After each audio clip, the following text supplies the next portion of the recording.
And we now turn to a stunning report from Newsweek. A Russian dissident named Vladimir Osheskin claims to have obtained leaked letters from an FSB whistleblower saying the CCP was just months away from launching its own invasion. Xi Jinping was at least tentatively considering the capture of Taiwan in the autumn.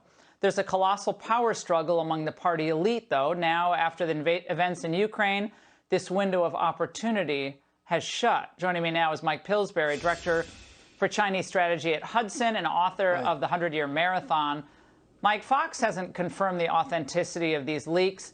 I have to say, someone you and I both know told me something similar a few months ago, that the go date would be sometime in the autumn. But this could be a smokescreen, correct? Yes, that's correct, Laura. Taiwan itself frequently forecasts that the month of April and the month of October are the two most dangerous periods.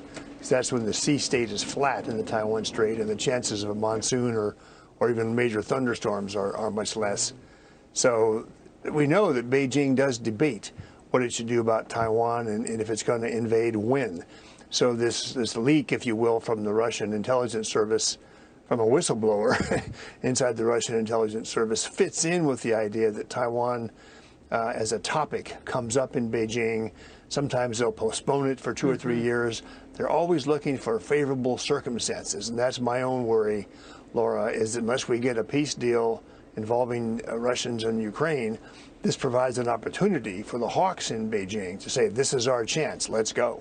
Yeah, so you take the opposite view of so many in the foreign policy establishment who say, okay, if the U.S. doesn't get more involved and put Putin back on his heels with more weapons and more money off to Ukraine, the MiGs and so forth, China's going to see that as a green light to go into Taiwan. I've never agreed with that, but I'd like your thought on that.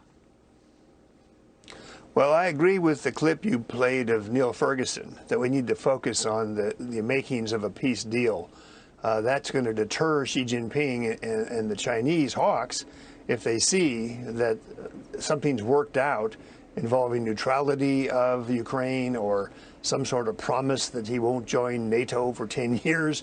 He wasn't going to be able to join NATO for at least 5 years anyway because of various conditions that Ukraine was not meeting to join NATO. So I tend to think that your focus tonight on the idea of what is the contents of a peace agreement, that's really quite important. And strangely enough, the Chinese are offering to help, but their price is very high, Laura. Their ambassador wrote an article today saying they'll help with the ceasefire, but only if the U.S. doesn't sanction China in any way.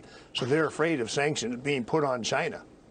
Yeah, well, they want those tariffs lifted, Mike, right? They don't want any of those Trump tariffs, and they don't want any new tariffs. So again, the longer this goes on in Ukraine, the higher the price that Ukraine and the West will have to pay for that peace. That's my concern.